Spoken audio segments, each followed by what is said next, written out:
दोस्तों, Bharat north Korea के बीच एक ऐसे टॉपिक पर बात करने वाले हैं जो सुनकर आप सोचने समझने पर मजबूर होने वाले हैं। एक ऐसा देश जिसके तानाशाह का नाम सुनते ही दुनिया कांपती है, वो भारत के सामने क्यों हमेशा सिर झुकाता है? क्या है नॉर्थ कोरिया और भारत के बीच का वो अनदेखा अनसुना रिश्ता जिसके बारे में दुनिया को कानो कान खबर नहीं है? ये बात हैरत में डाल देगी कि 1971 की भारत पाकिस्तान जंग में नॉर्थ कोरिया ने चीन और पाकिस्तान का साथ दिया था, तो फिर 1999 के कारगिल युद्ध में और 7 मई से 10 मई 2025 के बीच पाकिस्तान का साथ क्यों नहीं दिया? भारत से ताजा टेंशन के बीच पाकिस्तान नॉर्थ कोरिया के आगे न्यूक्लियर कैपेबल मिसाइलों की भीख मांगता रहा, लेकिन किम जोंग उन ने पाकिस्तान को क्यों ठेंगा दिखा दिया? क्या इसके पीछे भारत की कोई सीक्रेट डील है? नॉर्थ कोरिया चीन का जिगरी यार है, लेकिन उसके बावजूद 2020 के भारत चीन गलवान संघर्ष पर किम जोंग उन ने भारत के खिलाफ एक शब्द तक क्यों नहीं बोला? आखिरी बार 2015 में उसने कश्मीर पर पाकिस्तान के फेवर में बयान दिया था, मिसाइलें दे रहा था, लेकिन भारत ने कौन सी नस दबा दी कि पिछले 10 साल में एक लफ्ज तक नहीं बोला।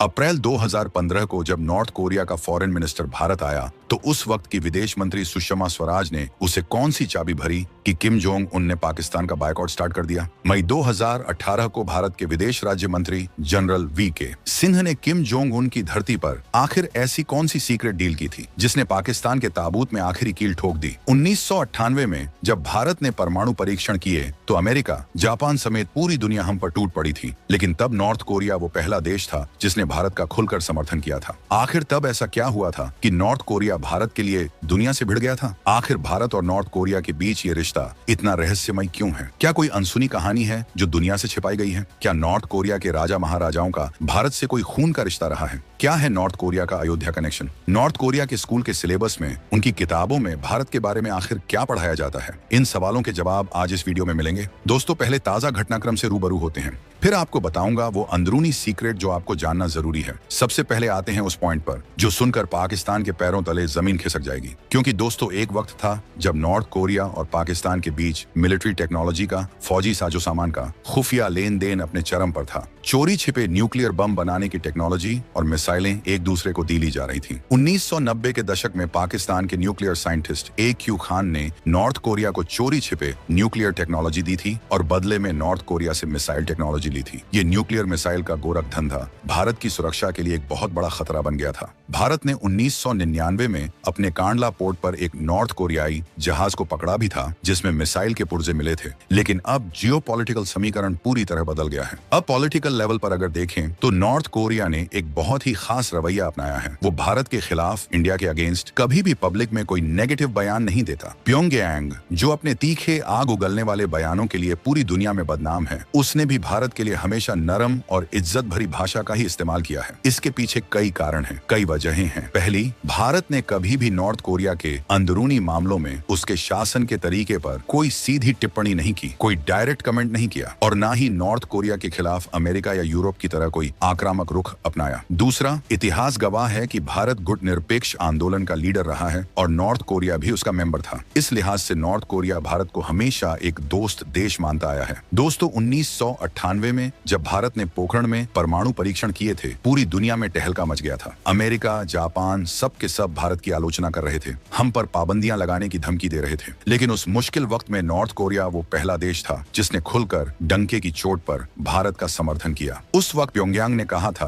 कि भारत को अपनी सुरक्षा के लिए, अपनी हिफाजत के लिए न्यूक्लियर वेपन्स की जरूरत है, और अगर चीन के पास एटम बम हो सकता है तो भारत के पास भी होना बिल्कुल जायज है। नॉर्थ कोरिया का तर्क था कि अगर दुनिया के 5 बड़े देशों यानी UN सिक्योरिटी काउंसिल के परमानेंट मेंबर के पास न्यूक्लियर हथियार हो सकते हैं, तो बाकी देशों को भी अपनी सुरक्षा के लिए, पावर बैलेंस के लिए ये अधिकार होना चाहिए। ये घटना दिखाती है कि नॉर्थ कोरिया ने दुनिया के दबाव की कोई परवाह नहीं की और भारत की स्ट्रेटेजिक जरूरत को समझा। वो खुलकर भारत के पक्ष में खड़ा हुआ। दोस्तों, 1971 की भारत पाकिस्तान जंग में नॉर्थ कोरिया ने चीन और पाकिस्तान का साथ दिया था, खुलकर पाकिस्तान को सपोर्ट किया था, लेकिन 1999 के कारगिल युद्ध में और अब 7 मई से 10 मई 2025 के बीच नॉर्थ कोरिया ने पाकिस्तान का साथ नहीं दिया। बड़ी बात तो ये है कि पाकिस्तान नॉर्थ कोरिया के आगे न्यूक्लियर कैपेबल मिसाइलों की भीख मांगता रहा, लेकिन किम जोंग उन ने पाकिस्तान को ठेंगा दिखा दिया, साफ इनकार कर दिया। नॉर्थ कोरिया चीन का जिगरी यार है, लेकिन इसके बावजूद भी नॉर्थ कोरिया का पाकिस्तान से मोहभंग हो गया। वो अब पाकिस्तान से कोई रिश्ता नहीं रखना चाहता। तो ये सब दोस्तों भारत की तगड़ी कूटनीतिक चालों का ही नतीजा है और कहानी यहीं खत्म नहीं होती। 2020 में जब गलवान घाटी में भारत और चीन के बीच भयंकर तनाव था, तब भी नॉर्थ कोरिया, जो चीन का इतना करीबी दोस्त है, उसने भारत के खिलाफ एक शब्द तक नहीं बोला, चुप्पी साध ली। जबकि पाकिस्तान जैसे देश उस वक्त खुलकर चीन का समर्थन कर रहे थे, चीन की भाषा बोल रहे थे। लेकिन प्योंगयांग की ये खामोशी ये साफ संकेत दे रही थी कि वो भारत को नाराज नहीं करना चाहता। नॉर्थ कोरिया शायद ये अच्छी तरह समझता है कि भारत से दुश्मनी मोल लेने का कोई फायदा नहीं। उलटे भारत एशिया में एक बहुत बड़ी शक्ति है, एक सुपर पावर बनने की राह पर है और उससे दोस्ती बनाए रखना ही उसके लिए फायदेमंद है। यही नहीं, नॉर्थ कोरिया इंटरनेशनल मंचों पर भी, जैसे यूनाइटेड नेशंस में, भारत के प्रति नरम रवैया ही रखता है। वो कश्मीर जैसे मुद्दों पर चुप रहता है और भारत के खिलाफ किसी भी तरह की बयानबाजी से बचता है। प्योंगयांग के सरकारी बयानों में आपको अमेरिका, जापान, साउथ कोरिया की तीखी आलोचना तो खूब मिलेगी, लेकिन भारत का जिक्र अगर आएगा तो अक्सर इज्जत के साथ या पॉजिटिव तरीके से ही आएगा।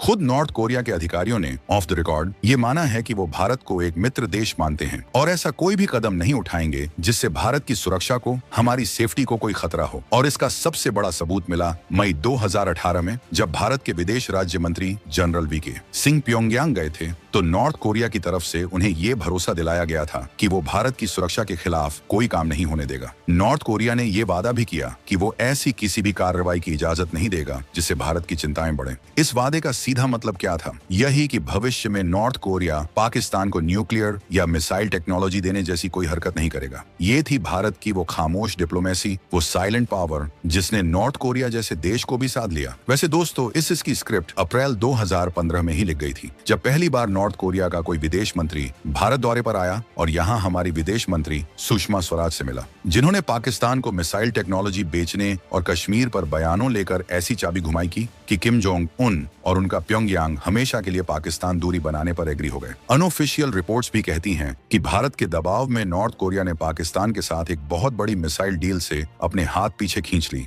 और भारत की सुरक्षा चिंताओं का, हमारी सिक्योरिटी कंसर्न्स का पूरा ध्यान रख रहा है। 2018 में भारत ने नॉर्थ कोरिया के साथ हाई लेवल बातचीत फिर से शुरू की, तो प्योंगयांग ने भारत को यह भरोसा दिलाया कि भविष्य में पाकिस्तान को मिसाइल तकनीक देने जैसी कोई हरकत दोबारा नहीं होगी। और दोस्तों, इसके बाद से किम जोंग उन ये वादा लगातार निभा रहा है। दोस्तों, आपको ये जानकर हैरानी और शायद गर्व भी होगा कि नॉर्थ कोरिया के स्कूलों के सिलेबस में और वहाँ के समाज में भारत का जिक्र बहुत ही सम्मान के साथ, बहुत इज्जत के साथ होता है। नॉर्थ कोरिया अपनी जनता में, अपने लोगों में साम्राज्यवाद के खिलाफ यानी इंपीरियलिज्म के खिलाफ भावना जगाने के लिए दुनिया भर के स्वतंत्रता संग्रामों के उदाहरण देता है, उनकी मिसालें देता है। और इसमें भारत का स्वतंत्रता आंदोलन, हमारा फ्रीडम स्ट्रगल, एक प्रेरणा देने वाली कहानी के रूप में शामिल है। नेताजी सुभाष चंद्र बोस जैसे हमारे वीर स्वतंत्रता सेनानी भी नॉर्थ कोरिया की नजर में विदेशी हुकूमत के खिलाफ बहादुरी की मिसाल है। इन वीर गाथाओं का नॉर्थ कोरिया के युवाओं पर, वहाँ की यंग जनरेशन पर यह असर हुआ है कि वो भारत को एक बहादुर देश, एक दिलेर राष्ट्र के रूप में देखते हैं। कुल मिलाकर नॉर्थ कोरिया में भारत को एक ऐसी प्राचीन सभ्यता, एक ऐसी पुरानी और महान संस्कृति और एक ऐसे मजबूत राष्ट्र के रूप में देखा जाता है जिसने अपने उसूलों से, अपने सिद्धांतों से और अपनी बहादुरी से पूरी दुनिया में इज्जत कमाई है। भारत ने नॉर्थ कोरिया को मानवीय आधार पर कई बार अनाज और दवाइयों की मदद पहुंचाई है। भारत ने हजारों टन अनाज और दालें वर्ल्ड फूड प्रोग्राम के जरिए वहां भेजी हैं। भारतीय कूटनीति ने नॉर्थ कोरिया के साथ अपने बातचीत के रास्ते, अपने संपर्क के चैनल हमेशा खुले रखकर एक बहुत ही समझदारी वाली, एक बैलेंसिंग भूमिका निभाई है। अमेरिका के इतने दबाव के बावजूद भारत ने प्योंगयांग में अपनी एम्बेसी बंद नहीं की। वैसे दोस्तों, भारत और नॉर्थ कोरिया के साथ रिश्तों की शुरुआत कोई नई बात नहीं है, हजारों साल पुरानी बात है, इतनी पुरानी कि यकीन करना मुश्किल हो जाए।